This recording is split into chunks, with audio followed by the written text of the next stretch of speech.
All right, kids, how are we doing today? So, I want to get a quick video out.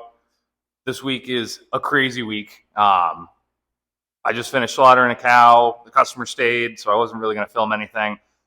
She was awesome. She wanted to learn, so we had her stay, had her learn a couple things, and it was a great time. But obviously, didn't get anything filmed.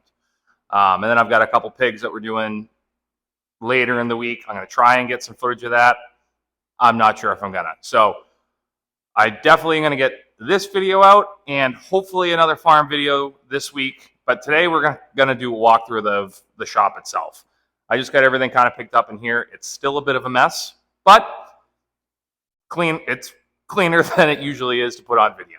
So I'm just gonna kind of go through all the equipment that I kind of have here, why I have it, all this kind of stuff. So we'll start with the big heavy equipment. So this is a Hobart 250-pound capacity grinder. This thing is the lifeblood of this entire business. If I didn't have this, my life would be hell. Really would. With being not in a cold room, there is some adjustments that have had to be made, as well as the fact is I don't have three-phase in this building. So we do have a three-phase converter over here because this is I'm pretty sure it's an 8-horse three-phase electric motor. So that converter works fantastic.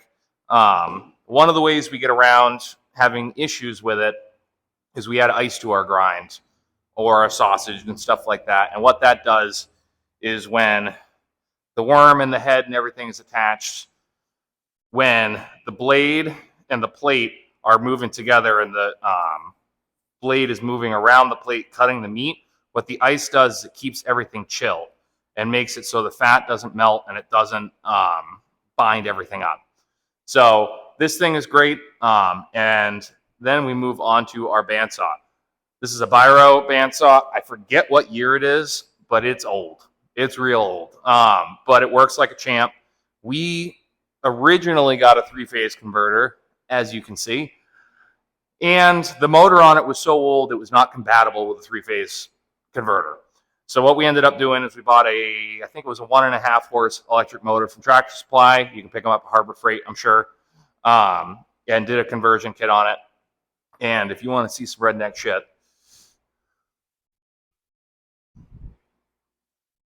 so it's not plugged in right now, but that is your on-off switch for this machine, and it works fantastic. This is actually the machine this is actually the bandsaw that I really learned to cut meat on. I had learned on another machine where I apprenticed, but I didn't get to use it much. The guy I was working under didn't really let me use it much. And this is the machine that came from the gourmet shop that I ended up managing a couple other locations. And when one of their shops closed down, I ended up leaving with a good amount of the equipment at a very reasonable price. So I appreciate them for that. As well as the grinder. The grinder came from them as well. This is a mess, but we're going to show you anyway. So this is, again, if you've watched the channel, you've seen it before. This is my main bench. It is, I think, 12 feet long. It's got 4 separate boards in it, so you're able to spread everything out.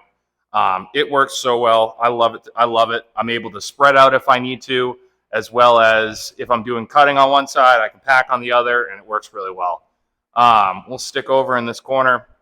These are the majority of my freezers.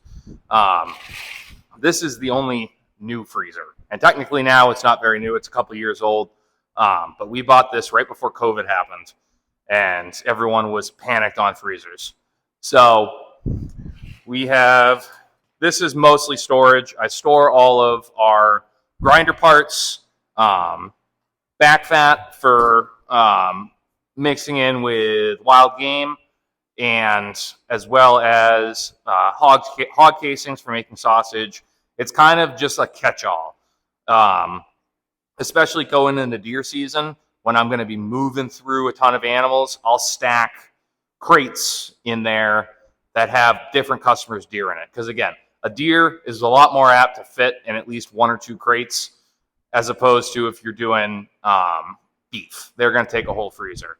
I love these freezers. So these are the older freezers that have all the Freon that runs through the shelves. For what I do, they are a game changer. You can freeze a whole beef if you stack it right in a day, maybe 2. That is another main reason why I will cut one day, pack another day. It just makes life a lot easier, and you're not overworking your freezers. We do have another one over in the corner over there. That's kind of my backup. If I have a lot of animals coming in, I'll go ahead and turn that on and use it for overflow for grind, or if it's venison, it can hold 2 deer in that one comfortably, and I'm not going to be mixing everything up. I do have a deli slicer down here as well. That's a Hobart. That works really well. This is our dish pit area over here. Currently, it's on a wooden frame with casters, so I can move it around if I need to. I don't really need to move it around anymore. It's kind of where it's going to be, so I'm in the process of getting a metal frame welded up for it. I actually got this for free. It was amazing. A buddy of mine worked at a ski resort, and they were cleaning out the kitchen, and they were going to throw 3 of them away. And he said, "No, you're not." And he showed up one day, and he goes, "Hey, you want a dish sink?" And I was like, "Absolutely." So we do have hot water in here. It is a very ghetto setup. We'll move you back a little bit so I can still be in frame a little bit too. That's a 30-gallon single phase hot water heater. It works really well depending on how many dishes you have. That's another reason why I will split my grind and cut days, because if I'm cleaning both the bandsaw, all the equipment, and the grinder, I will not have hot water by the end, and that kind of stinks. The first couple years I ran the shop during deer season, and I mean, it's usually in the 40s to 30s. It was getting rough cleaning all my dishes with cold water, and it was not fun. So we took the jump, got that in. We will probably be upgrading that at some point, whether it's a bigger hot water heater or a second one that size. We also have another spare cooler in here. This one I'll use for if I'm doing bellies, like if I'm smoking bacon, especially if once they're coming out of the smoker. So that way my cooler itself doesn't get super smoky, which it's not a huge problem, but I'd rather have that get smoky and not have to deal with it. It's also overflow for grind. It fits lugs fairly well. Or if worst case scenario, I needed to modify it and put a couple deer in there, I could. We've got a rack over here with all our trays and knives, stuff like that, all the miscellaneous stuff. And then we have a second rack that has all of our lugs, cleaning supplies, seasonings. It's a goddamn mess over there. Don't look over there. It's bad. At the moment, we're running, it's not running right now because I've had the garage door open all day, a standalone AC. It does what it does. This is, as you can see and have seen, it's a big room. One of the next major investments we're going to make in here is putting in a heat pump, a decent size one, so I can keep this room, if I can keep it 60 and under, I would be happy. It would be a lot more comfortable in here. I might try to hijack it with a CoolBot and try to crank it down to 50. We'll see how it goes. So we have our cork board here that it holds all of our cut sheets, and my daughter's artwork up there. That dollar is the first dollar that we ever officially made when we got the LLC. So that was $9,920. That was for a bear. This is a disaster, so I apologize about this, but this is kind of fun. This is the first piece of equipment besides a couple knives, which, again, I just bought those to buy them. But this is the first piece of equipment that I ever bought to actually process deer for myself, or like for customers.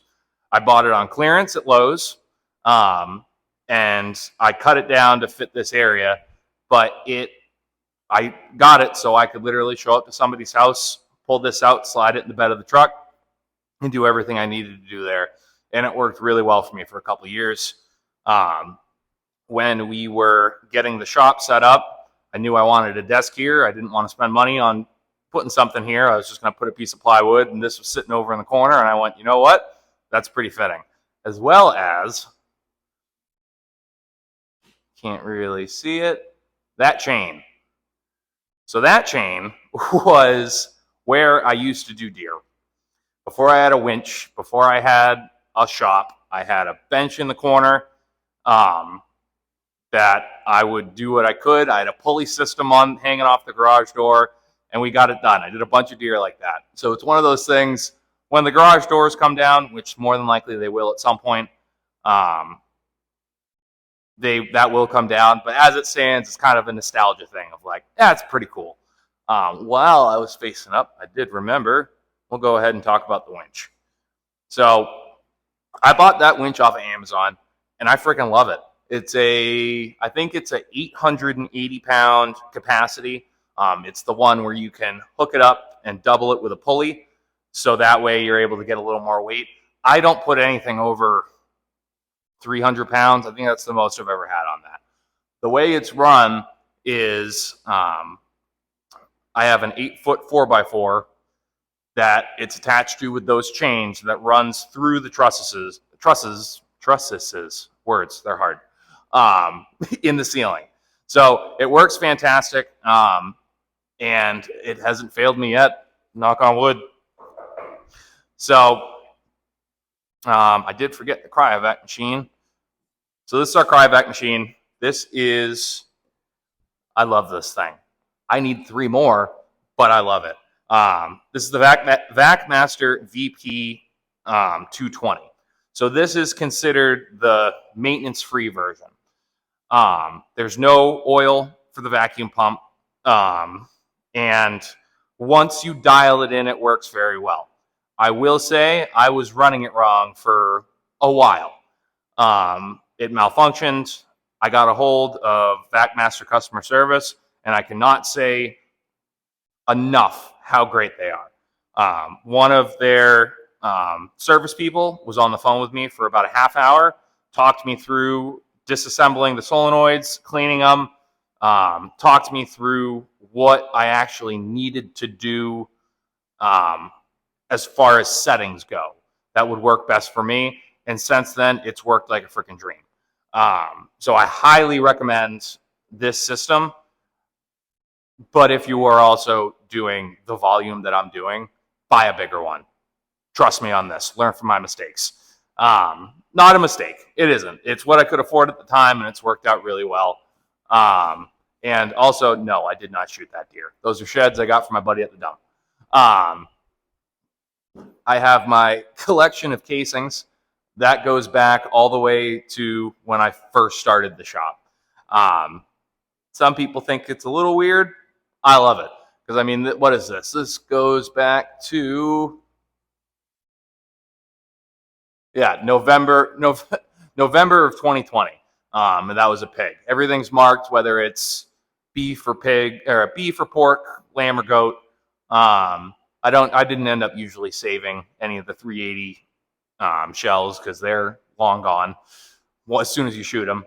But so this is all of the lamb or beef and pork I have. Like I said, there's still a couple lamb and goats in there, but that's when I was feeling lazy and didn't want to pull the 380 out and use the 44 or 45, which don't do that. So this is our walk-in. It is, what is the exact size on this? It is 14.5 by 5.5. So it fits 2 beef comfortably. I will tell you right off the bat, the floor needs to be cleaned. So we just put a beef in here today. This is double insulated. We'll pull it out. It's warm out today. So there is all of that. I'll go ahead and close it because you're not going to be able to hear me with that fan running, and we'll talk about it a little more. So when we originally built this, we just did fiberglass, insulation in the walls. It worked for a while, and we were also running a CoolBot with an AC, which also worked for a while until it didn't. I have nothing bad to say about CoolBot. I think they're a fantastic company, and for what it is, I think it's fantastic. I never had any issue with the CoolBot itself. What I had issues with was my ACs. And I've talked to Joe Blakesley from Blakesley Acres about this on different podcasts. I've talked to a couple other people about it. And what I think the major issue was my climate. It, especially come this time of year, it's like 90 degrees out right now in September. When last year, I think it was like in the 50s. You never know. So when you're running a cooler like this with a CoolBot year round, it gets interesting because you got to kind of keep an eye on what your temperatures are. We actually installed a cold air intake system, which was literally just one of those turbo fans that you would use to dry off a gymnasium floor. We plumbed in some PVC, and I was playing around with a thermostat. I could never really figure it out. We just kind of ran it, and it worked. So once the temperature got below 30 degrees or 34 degrees, I could turn the cold air intake on, save my AC a little bit. But we went through probably 4 or 5 ACs in a matter of 3 years, which I was buying the 25,000 BTU air conditioners at $700 a piece, which I haven't bought them in a while, but I'm sure they're more expensive now. So we did bite the bullet, and I did end up buying a new cooling unit, like a commercial unit. And it has been an absolute game changer. It has taken all of my stress away, honestly, because I know it's going to work. We had an issue over the winter where we had a power outage, and it just kind of froze up a little bit, and that got a little scary. But as soon as it thawed out, fired right back up. Everything was good. And the name of that system is Heatcraft. So if you're looking for something like that, Heatcraft, they're fantastic. If I could do it all over again, this door would not be here, and the cooler would extend past the door, and I'd be able to hold a lot more beef. We have talked about having an external cooler, which we still might at some point.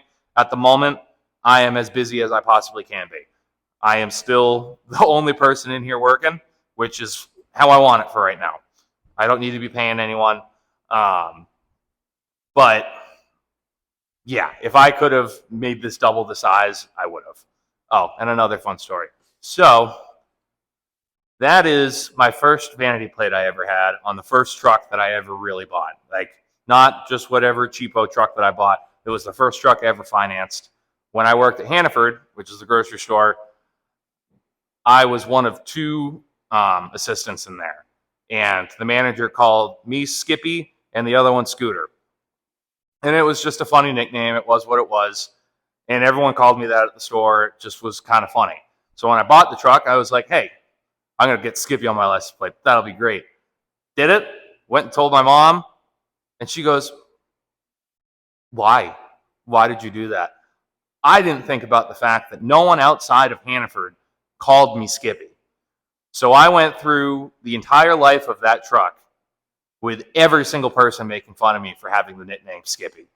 So we have one here, and the other license plate is at a strip club in Key West. So every now and then, when it's freezing cold and I don't want to be in here, I've been in here for 12 hours, when I walk out, I'll just put my hand on it and be like, I can feel the warmth and titties. It's all going to be okay. But yeah, so I'm glad I was able to get something out. It's not much, and it's going to be really easy to edit because this is one video. I haven't had to stop once. So I hope you guys appreciate it. I will be on Toolman Tim Show on Sunday the 10th. We're doing a content creator kind of roundtable where we're just going to talk about stuff. I'm pretty sure it's me, Tim, Nicole Sauce, and Brian. So that'll be a really fun one. Like I said, I'm planning on getting like at least a farm update out this week. So keep looking for that, and we will see you guys then.